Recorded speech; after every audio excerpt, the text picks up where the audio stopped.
Hello, my name is Orlando Vick Jr., and I have the privilege and the honor of inviting you to embark on a new journey with me as we venture into a new territory with our podcast series, WHOL Conversations. WHOL stands for Wounds Healed Out Loud, and WHOL Conversation is an extension of the work that I've done for over 20 years in the mentoring, ministry, and mental health fields. As a motivational speaker, my vision has always been to see lives change and to help people heal their wounds. This season on WHOL Conversations, my guest co-host is Miss Letitia Manning. Letitia Manning is a trusted ministry leader with a wealth of knowledge and experience in health and personal development and mental fitness. And each episode will tackle topics that many experience and have even sustained wounds from. And how do we move from being the wounded to being the healed? And that's our focus. And we're doing that by healing wounds out loud through meaningful conversations. What up, kings and queens? Welcome to WHOL Conversations podcast. I'm your host, Orlando Vick, and co-host Letitia Manning. What up, Tish? Hey, what's up? You know, I'm doing good, girl. That's good. I'm glad to know. But check it out, though. I'm happy today because we get the chance to impact, motivate, and inspire, people at large. And I love that. So grateful to have had the opportunity to have this assignment and vision to birth this, because all lives deserve healed wounds. And I'm here to make sure that people get healed and whole at the same time. What about yourself? Amen. Hey, I'm in it to win it. Oh, okay. Oh, you look spicy. In it to win it. Oh, man, to win it. All right, cool. That sounds good. Listen, so our topic for today is doing life after loss. Yes. Wow. Ooh. We're going to deal with the physical, the mental, and the spiritual impact of a major loss. Yes. Ooh, that's some heavy stuff. That's heavy, right? Stuff. But before we do that, okay, I believe in meditation. I believe that we have to breathe. And in every situation that you are in, make sure that you take time to breathe. Yeah. Don't restrict your breath. When you are still alive, you still have life. Don't create your expiration. Yes. It's already a day and a date set for that, and today is not the day. That's good. And so you have time to live on, and everything that you have been through, there is another day for you not to go through it no more. Yes, amen. So that means that your past doesn't determine your future, and there is more for you for the future. So we got to get there. That's good. So before we move on, let us take some time out to just really inhale and exhale. We've had such a day. Some of us have had a morning, an afternoon, a night, and a lot of weight is on us. And so let's just inhale and exhale. You ready? You do this with me? Ready. I'm ready. My partner over here, boy. Yes. Let's do it. All right, here we go. All right, on the count of 3, we're gonna breathe. You ready? Okay, I'm ready. 1, 2, 3. Let's inhale. Exhale. Let's inhale.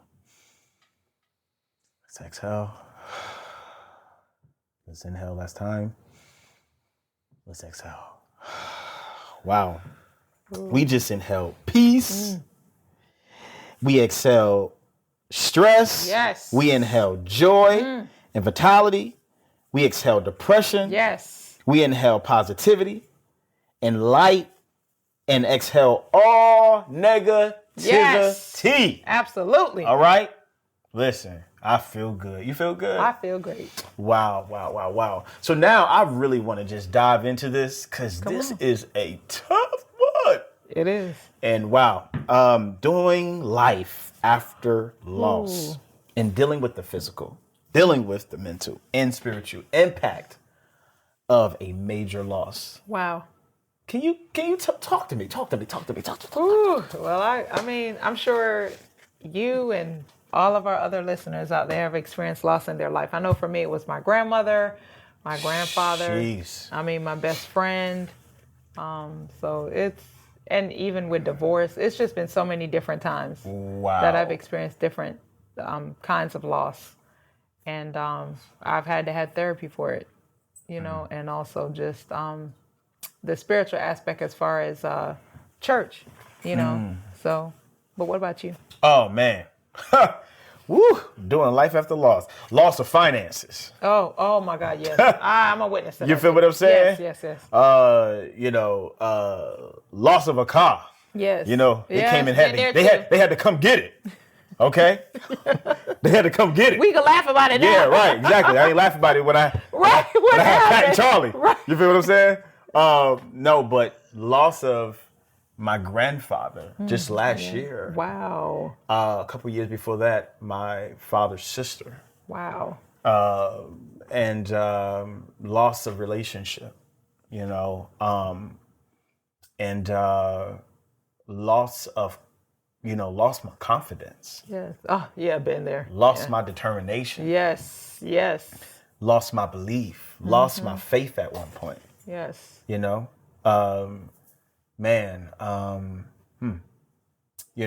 lost a great big deal of things. But you know what I'm grateful for? What are you grateful for? That during the loss, I still gained. That's good. Yeah. Yeah, that's really good. Yeah. I still gained. And so definitely, did it play on me physically? It really did. Yeah. You know, definitely. I mean, it's nothing like a blow, you know, that really knock you off your stability. For sure. Cognitively, Yes. mentally, emotionally, and spiritually. And so it was definitely a major impact in my life. I still deal with it today. But because I'm grateful for life, health, and strength, that lets me know that I can still activate something that still have life for me. Yes. You know what I'm saying? To operate in. And, and it's, even in my assignment, going up, traveling across the world, speaking and all of that, I still recognize that, man, how hard is your assignment? And how hard is life with your assignment or your assignment with your life? That you still have to operate it and have yet grieved properly. That's really good. Okay? Yeah. And how do you show up appearing so perfect? The speaker, he's so eloquent or she's so eloquent, and knows how to just impact your life. But their words and their impact seems not to be the antidote to their own bleeding. That's and I'm good. like, wow. And I suffered with that so many times, having to prepare, material for, people across the world, and have yet faced my own trauma. Yes. My own drama, and knowing how to deal with the grief that it lives in at the same time. What about yourself? I mean, that's true. Yeah. Even for me.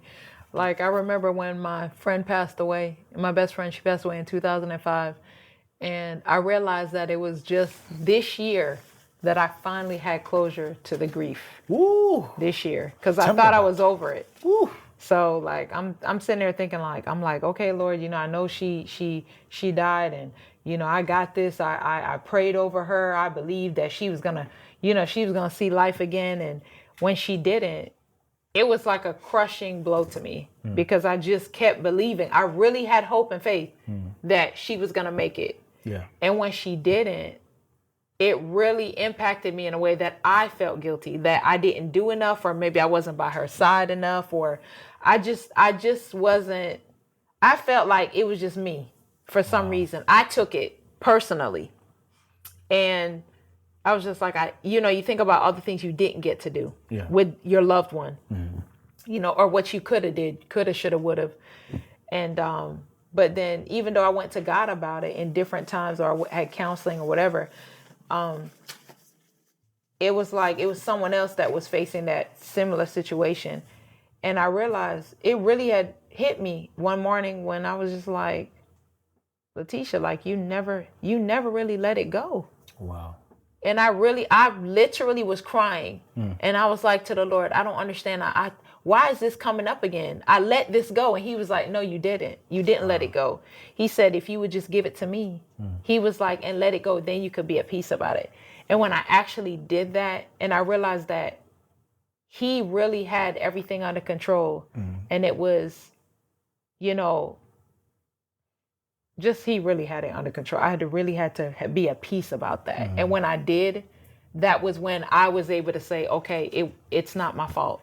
Like, even though I miss her and she's not here, I have to keep living life because that's what they would want me to do. She would want me to do that. You know what I mean? Yeah. So, but yeah. One of the things I recognize it within grief is that, as you talk about, your friend and everything and, and people you have lost, I was trying to keep my grandfather here, right? Yes. But check this out. I was trying to keep my grandfather here.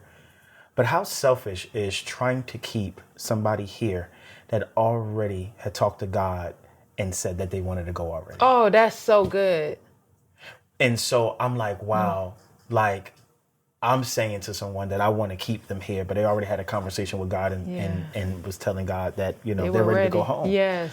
So how selfish are we to step in the middle of them just ready to go home? That's so true. Another thing dealing with that situation is I wanted to ask you this. How does one locate God when they are battling with a loss? That's good. Well, I think that's a great question. I think about this verse. It says, Matthew chapter 5, verse 4. It says, God blesses those who mourn, for they will be comforted. And then another verse that says, Psalm 73, verse 26. My health may fail and my spirit may grow weak, but God remains the strength of my heart. He is mine forever. And I just say to myself that even during those times that I'm going through that, or locating God in the midst of it, it's like, that's a time where I need to draw closer to him. That is a time where I need to say, okay, God, I'm honest with you. This is how I really feel. I know the word says that you're going to bless me, when I'm brokenhearted or when I'm mourning. I know you say that my spirit may grow weak, and that even though all of that, even with my health failing, that you're still my strength. I have to really believe that everything he says in his word, everything that he says, I have to believe that I can walk in that. I can say, okay, God, this is really how I feel. I'm heartbroken. I'm crushed. I can't do this anymore. And it's in that moment where you're talking to him and you're honest, and you start to reflect and you come to terms with your honesty within yourself. Then to me, I think that it gives you greater strength. Yeah. It gives you that ability to say, okay, I'm going to trust him. I'm going to walk with him. Yeah. I'm going to believe that even though this is what I'm facing right now, he's going to move me to a place of healing and wholeness when the time is right, when I'm ready to receive it. Absolutely. So. Wow. I love that. I love that a lot. And the reason why I said, how do we locate God, even, when I know that I'm grieving, I'm battling, is because I know when I was grieving, Yes. Even sometimes, even if I'm, still in certain hard parts that still come sometime, you know, I do find it hard to pray. I find it hard to pray. And it's so funny. I'm gonna tell you this. One of the things that was hard for me is that when I knew to go and locate God, when I was struggling, I will put other things in front of me going to locate him. Yes. Because I really needed to be, I wanted to be numb. Yes. From having because I wanted the thoughts to go away immediately. And I felt like I didn't have the patience to wait on him because I felt like I was suffering so badly that the wait was only going to make me suffer even worse. Yes. And so, but I got to the point that in my life where I'm like, okay, I'm going to wait on you, Lord. But at the same time, I'm going to wait. I'm also going to get help at the same time. Yeah, that's good. And so, and I did, and I did, and I had to go and get the proper help that I needed. And no, it wasn't an overnight process. Takes time. My triggers went off in therapy. Yes. I could not stand in to even talk about what was burdensome to me, because it was so detrimental. Where I could not see my way out. I felt like I couldn't talk my way out. Yes. I felt like I couldn't pray my way out. Yes. I feel like I couldn't walk my way out. Yeah, because you get those moments, absolutely. where you have it, where you don't feel like, absolutely, that's an answer. And then a lot of times too, I had to tell myself, why am I okay with sitting in that negative space? Wow. You know what I mean? Wow. If I want to be made whole, then I need to really break free from the negative space, instead of throwing myself a pity party, or instead of me feeling like, well, I want to stay here. Right. I don't want to. What if I don't want to change? What if I don't want to pray? Big. What if I don't want to? That's big. My friends and family are reaching out to me, or counselors reaching out to me, but I choose to ignore them. Yeah. Because I want to stay in that place that I'm in, and I don't want that growth. I'd rather just stay depressed, stay down. And I'm not saying that we don't go through these stages of grief or loss or whatever it is. This is just my opinion. But I had to learn that me staying in that negative space hindered my growth. Wow. And so once I was like, okay, I can get out of that space, Tish, you have to. You can't function. You can't live like this. You know what I mean? It's not healthy. Once I made up in my mind that I wanted to grow, I wanted to be healthy, I no longer wanted to stay in the place I was in. Then I said, okay, I want to get out. How do I do it? Yeah. You know what I mean? So I think that's great what you touched on. Oh, man, I think that was amazing what you touched on as well. Because, for me, I love what you said when you talked about it's stunting my growth. Yes. It's also stunting my opportunity. That's good. To be able to exceed beyond where I currently am. Yes. And we would never know where we can be if we just stay stagnant. That's where so we are. true. So true. We're not giving ourselves a chance. And here's the deal. It's so funny how it's like so hypocritical at some time, because it's like I don't want to go through this no more. Right. But I'm choosing to keep going through yes, this at the that's same time. True. Right. And so I've gotten to the point where I had to make a decision. Yes. And the decision was to literally make sure that I create an exit for the pain, for the fractures, and create an interest for my healing. That's good. And my prosperity. I love that. And there are a few, types of grief, that I would like to go over. And one is anticipatory grief, and complicated grief, and chronic grief, and traumatic grief, and masked grief, delayed grief, and secondary loss. And I recognize that those are some strong situations to have to go through and cope through. Yes. But at the same time, I want you all to know that it was just in my heart to even, whatever grief that you're going through, you will be able to even see. I'm going to put some things up, on the screen to kind of help you go through, your grieving process, the steps and the phases to go through your grieving process. And hear me clear that while I'm also, you may see me here strong enough to tell you to, that there are steps for you to take. And I want you to know that there are steps I'm still taking.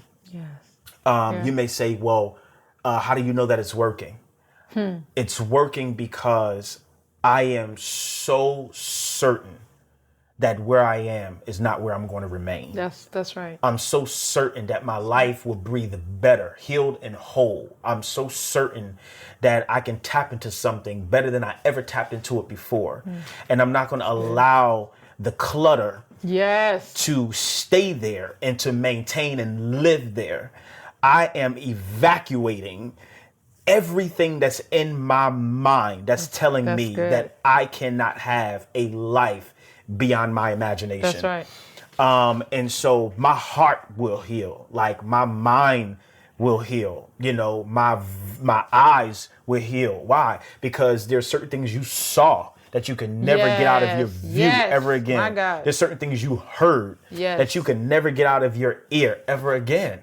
There are certain places that would bring up a trigger again, even if you went to the same territory again. Absolutely. You get what I'm saying? Yeah. So those are the things that are so important. And you have, a lot of different loss and grief and disenfranchised grief and, traumatic grief and PTSD.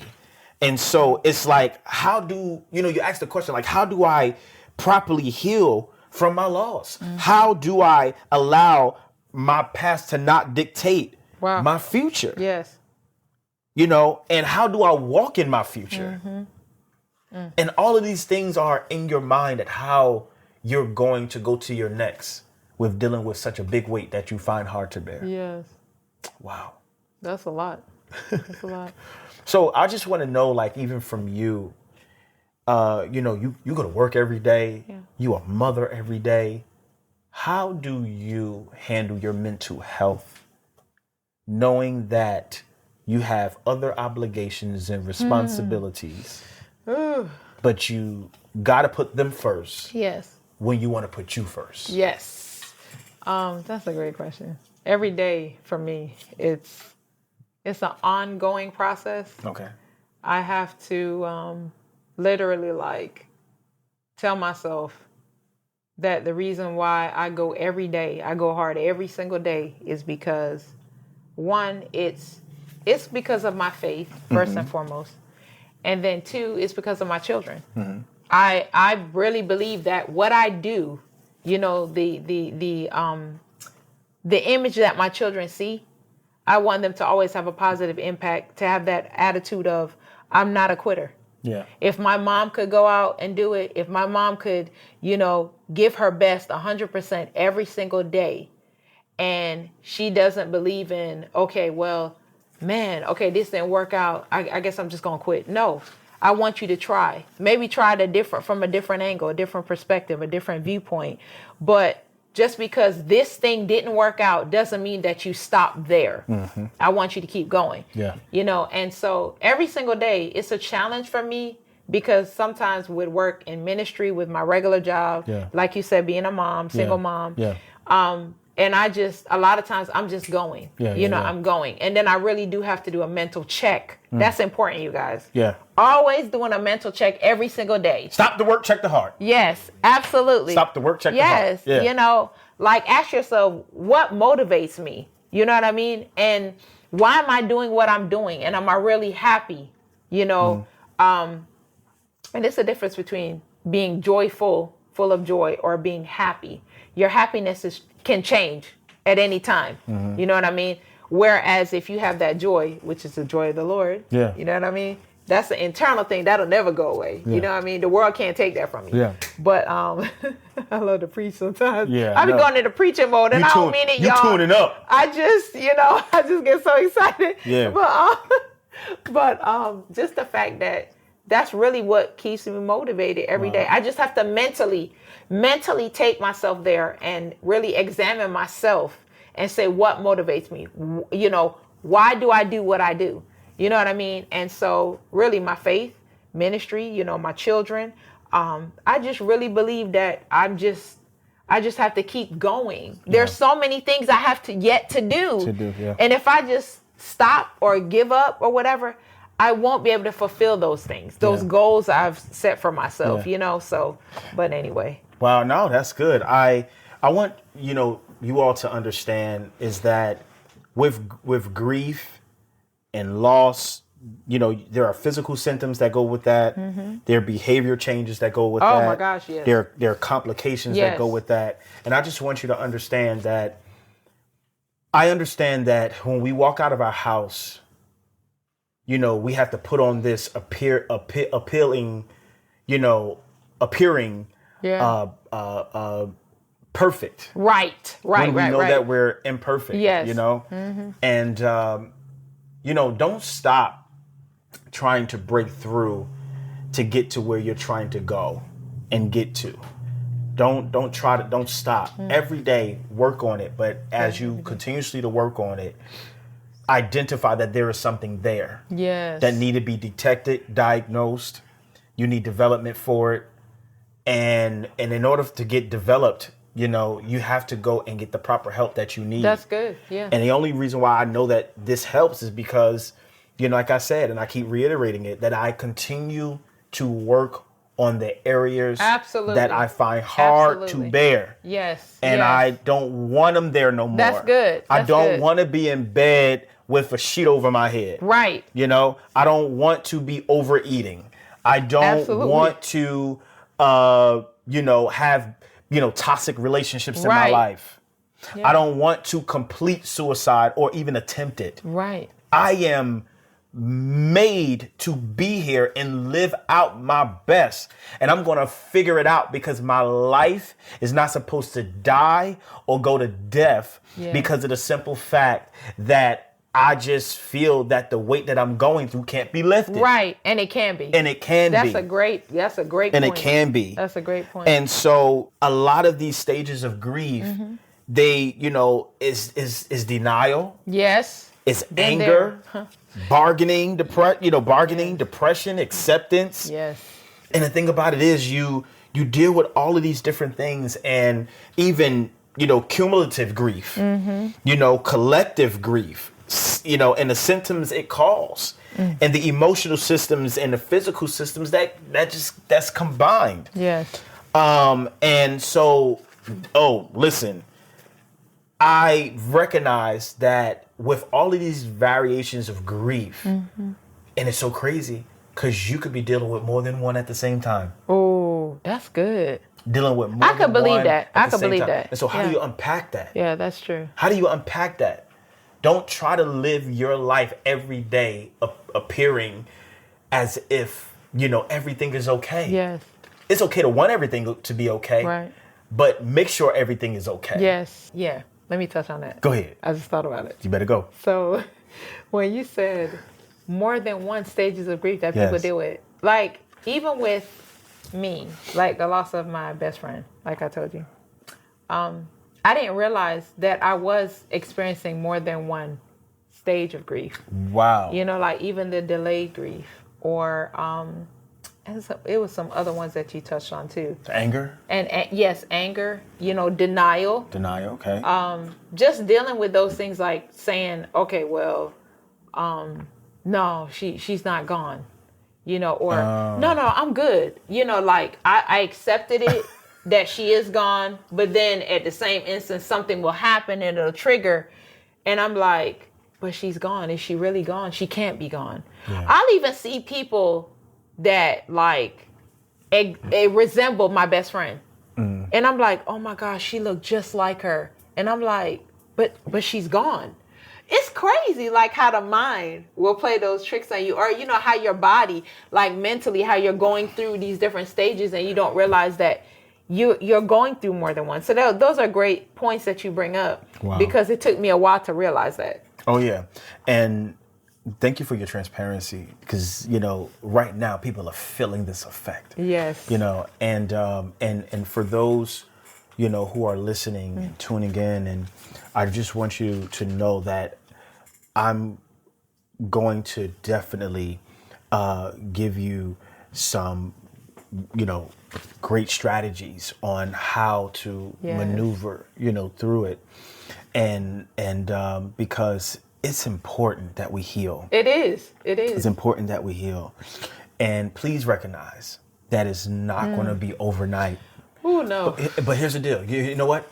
But due to the fact that it's not going to be overnight, you don't have to go through your life as if the only thing that appears is night. That's it. It's so dark. Good. That's, you know what I'm saying? Good. So we want to just make sure that we believe that there's light, there is joy, and that joy cometh in the morning. Yes. And we're going to be able to breathe like we did in the beginning. Yes. Where we just took a deep breath. Ooh. And yes, we have to do all of the things to maneuver ourselves forward. Because honestly, a lot of us getting through our grief is really the acts of service that we have to do to get through it. You know what I'm saying? You know, take yourself out, work out, you know, and do things that really, really make you happy. Yes. But here's the deal. You ready for this one? you cannot stop the regimen. Oh, that's good. You can't stop the regimen. A lot of me healing through certain things, whether it was parent fractures, whether it was relationship fractures, whether it was, job fractures, church fractures, whatever fractures that it was, whatever loss that it gave me, I've had to recognize that there was a regimen that I had to continue to get through it. And eventually there were things that, here's the deal, there were things that I can even speak about, but it wouldn't trigger me anymore. That's good. There are things that, I can take a moment to just, to think about, and it won't trigger me no more. Yes. And does the residue of being fractured remain? It does. It does. That's good. It does. I right now can tell you that, God got to send my wife from heaven because just understanding that going into a relationship, there's some fear there. There is there is that abandonment that I talked about. There is the lack of trust, in that. And guess what? I'm at a mature point to also understand that I'm not the only one. No. That even the person that may be coming to me. Right. You know what I'm saying? Because a lot comes with me. Absolutely. Okay? A lot comes with me. You get what I'm saying? So, okay. So it's like, but I have to understand that when we do get together, that we identify that we have some issues that we're working through and work through them together. And that's why it's important to talk about communicate. Oh, that's a big one. From the very beginning. That's a big one. And even as you're going tuning up through, again. You need an organ. Even as you're going through, communication is key. Always talking about it. Wow. Always talking about whatever it is that you're going through. You know what I mean? Wow. And then seeing what each other's viewpoint is on it. I lacked communication a lot. I lacked me too in some areas. And what I would do, I would go into places that were security for me. Yes. Oh yeah. And it was because realistically, I knew people that wanted to know why I did certain things the way that I did them, but it was so hard for me to communicate why, because I did not want to reminisce the tragic. Yes. Oh, that's good. And I didn't want to bring the tragic to my future. Because that's another thing too. I feel like, and you have to understand that although that I was in my regiment of moving forward, going forward, believing that my future would not be hindered. Yes. Now I've put in place some communication barriers. Right. Exactly. Where I don't want to talk about it because I don't want to relive. Yes. What was a weight on me. Yes. And so, but I also know that, like I said, you may go out of one storm and go into a beautiful weather, but then there's something else. That's so true. I've come out of a lot of things, but then there's some other stuff that did approach. And that was like, having communication issues. Right. And so, but I understood, but then I had to identify that. Again, I wanted to identify it. I wanted to detect it. I wanted to develop from it. And so each thing that was appearing in my life, I was dealing with, I was facing it head on. I don't care how hard it was. That's good. Because I knew that it was going to overtake me and that I was going to overtake it. Absolutely. And you know what, as you were talking, what reminded me was, what came to my mind, I should say, was the fact that a lot of times because of that lack of communication, we tend to forget that even in our communication to another person, they may have gone through what we're trying to overcome. And what they've gone through, they may be the very person that's going to be able to help us get through what we're in the midst of, right? But because we didn't communicate, because we let our fear, fear of rejection, fear of whatever it could be, we let that hinder us from our total healing and growth. Yeah. And again, it could be that very person that we're not even willing to communicate with, because of that. It's like we may miss our blessing. We may miss that chance to be whole. Yeah. So that's something that I thought about. I was like, man, I said, it's so many people willing to help us, Yeah. want to be there for us. And we just don't give them the opportunity because, like you said, about the lack of trust, the lack of fear, excuse me, not the lack of, but having fear, the lack of being transparent, right?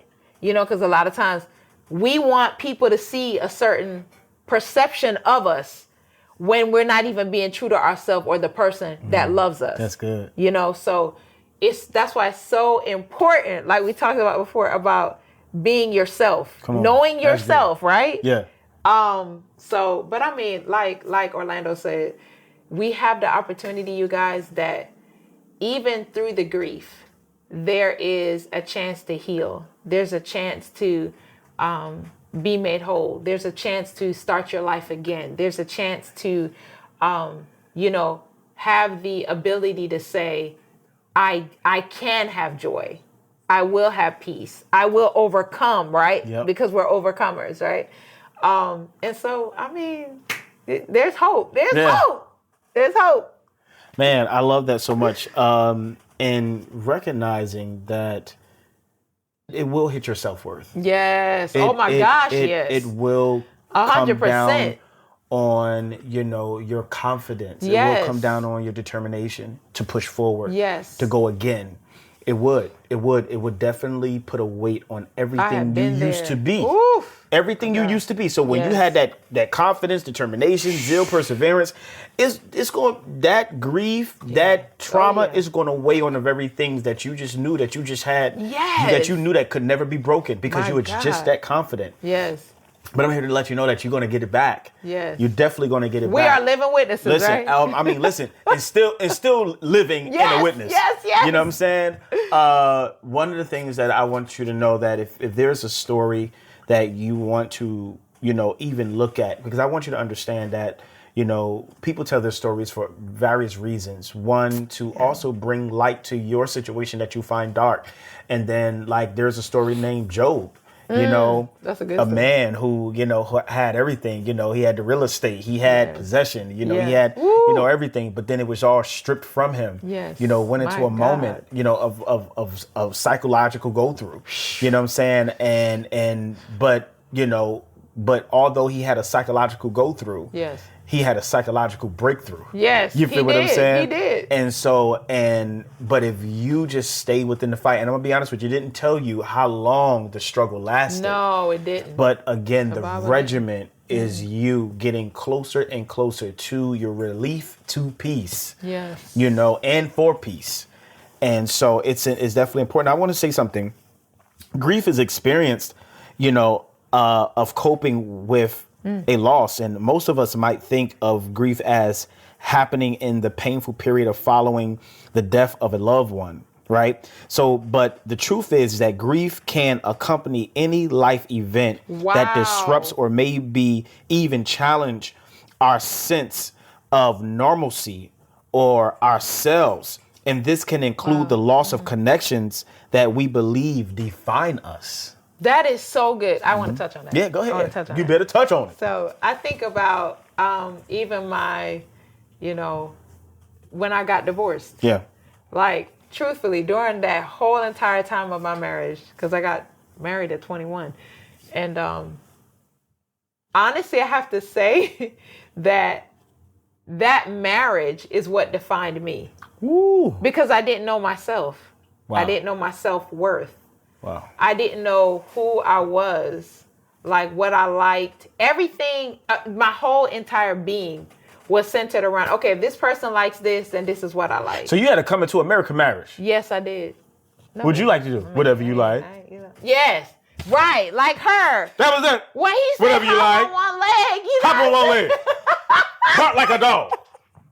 But it was just, I had to learn. Purr like a cat. I literally had to learn, after that was over, it was really like an eye-opener for me. Like when people would ask me, what do you like to do? And I really couldn't tell them. Wow. Because I didn't know. Oh, you know she's your queen to be. And it was, and I had to do a whole rediscovering of self all over again. Wow. And I'm just grateful to God for that, though, because now I can actually say, okay, well, this is what I like. This is what I don't like. Yeah. This is who I am. This is what I'm not willing to do that. You know what I mean? I love that. So it was definitely a eye-opener, a lesson learned, I could say. And I'm still growing and learning about myself. And I'm sure many of you all are doing the same thing anytime you suffer from a kind of grief, loss, whatever it is, just whatever life change that you're going through, you're gonna be trying to discover, during that life change and even after, who you really are. So, I know y'all can relate to that. Wow. I'm glad you left that King Joffrey relationship.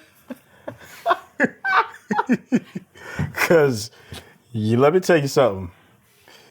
But we glad you left that. Yeah. All right? We glad. Praise God. All right. Now, I recognize that also there's some other types of grief. Yes. And grief can be experienced in many different, ways. Losing a loved one, like you mentioned, going through divorce, and maybe one of your pets died, or you lost your job. Oh, yeah. And especially, and among other things. And so it's so much. Yes. It's so much. And I'm glad that we're dealing with this. And that's why I can't wait to even put some things that's going to help us all get through. Because I'm going to be honest with you, I don't want this episode to be so, packed down with just talking. True, You know what I'm saying? true. No, I want to put some things on the screen that's going to help you maneuver through. Right, You got to get it going. That's you know what I'm right. saying? Absolutely. No, let me tell you something. Staying where you are is not an option. No, it's but not. going where you should be, that's an option. That's right. And that is healed and whole. Yes. All right? I want to talk about some spiritual stuff for a minute. How we going to get these people faith activated through all of this struggle stuff. Get this stuff out of them right now. We need to find a trash bag to discard this stuff. Oh, my God, These people in here having to deal with all this pain and suffering and scars and scarring and all of that. We need to get some people married to the right people. Right. You know what I'm saying? But it's all good, though. It's all right. But come on here. Let's go. I'm ready to go. So, with all of that, oh, man, I'm sorry. Come on, give us Jesus. This is a now. good Give us laugh. Jesus. This is a good laugh. But you know what? To sum it all up with what he said, Sum it as up. far as the spiritual aspect, counseling. We talk about that a lot, Absolutely. because we've both been through certain situations Yes, we have. and we've had to get counseling. And counseling is not a bad thing. It's more of a helping tool, So counseling, support, whether it be through your family or your friends or somebody that you can trust, it could be a church group. I know a lot of times, sometimes churches, people put that in a negative light, but a lot of times, what I mean by that is even with ministry, right? People say, oh, well, everybody says they go to the church and they're praying over you, but nothing is really happening. But a lot of times that church group is something that maybe that's something people want to discover. You know what I mean? That's maybe that change that they didn't experience before of having Christ or having that relationship with him. So all of a sudden, the grief that they're going through or the loss or whatever it is, they decide, okay, well, this is something I do want to try. Yeah. And guess what? Even in the process of their grief, as they're going to church or doing whatever it is that they feel that they need to do from a spiritual perspective, guess what? They start to see the growth and change in them. Right. You know what I mean? And they're like, okay, this really isn't bad. Yeah. I want to start coming more. You know what I mean? I want to read more. Yeah. I want to pray more. Cool. So I just think it's a benefit. That's a benefit. Good. And then, of course, what the big thing we kept talking about was don't quit. Don't quit. Don't quit. You gotta keep going. You Listen, gotta keep going. Here, I'll give you two things. Don't force the fit and don't forfeit. Oh, that's Okay? good. I just it. That's it. good. Don't That's force good. the fit and don't forfeit. And what I mean by that is that go through what you have to go through. Yeah. Feel what you have to feel, but don't allow your feeling to bring killing. Oh, that's good. And you don't want to kill yourself off, and you don't want to kill nobody else off because of what you going through. You get what I'm saying? Yes. And understand this too. Understand this. Recognize this, that everyone is not the suspect. Yes. You know what I'm saying? Absolutely. To your trauma. Absolutely. Okay? I understand that there is a suspect, Right. but don't make everybody. One of the things that's so funny, I used to see how people, they get a whole bunch of people that may have identified that could have fit the situation, and they bring them all in the room. You know what I'm saying? They had them standing up with thing, in their hand and be like, identify the person who did it. Right. You know what I'm saying? They got about 7-10 people in there. And I just want to let you know that, and kind of different. Yeah, I get it that there are certain things in your life where it may be a lot of suspects that may have hurt you. Yeah. But each situation is not the same suspect. It's not. That's true. And so, and with understanding that you may have had a whole great big deal of hurt, tell yourself that you're getting ready to get a great big deal, of getting ready to live your best life. That's right. Your greatest life. That's right. From all of the hell. Come on. That you was put through. That's right. Because you are great. You are beautifully and wonderfully made. That's right. And we ain't going out like this. I want you to tell yourself right now, I ain't going out like this. I am not going out like this. You know what I'm saying? With your chest. You know what I'm saying? That you ain't going out like this. That's right. You cannot go out like this. Yes. It's your time to live the greatest life you can ever. And I understand, again, that you're dealing with doing life after a loss. But I want you to understand that even life is a cost. So when we do life, just always understand it's a cost. So everything may not go the way that you want it to. Right. But when you don't lose your faith and you keep going and have a positive regimen, you will see your life exceed beyond your expectations. So good. I want you to know this episode is for your life. Come on. And I want you to hug on it and believe that your end date is not today. Because it's more beginning for you. All right? In this new beginning, in this new season. Yeah. So I want you to just be happy. Smile. You even got no teeth. Gums work. Gums work. It's still a smile. That's right. All right? That's All right. right. I'm done with this. I'll see y'all later. Peace. Bye, y'all. Our discussion centered around weathering the ebbs and flow of loss. Loss can be experienced in a myriad of ways. It's essential that we locate God in those moments and stay committed to our healing journey. Thank you for engaging in this whole conversation. On our next and final episode for the season, we'll discuss the after effects of the relationship experience. And I invite you to join us as we dive deeper into whole conversations.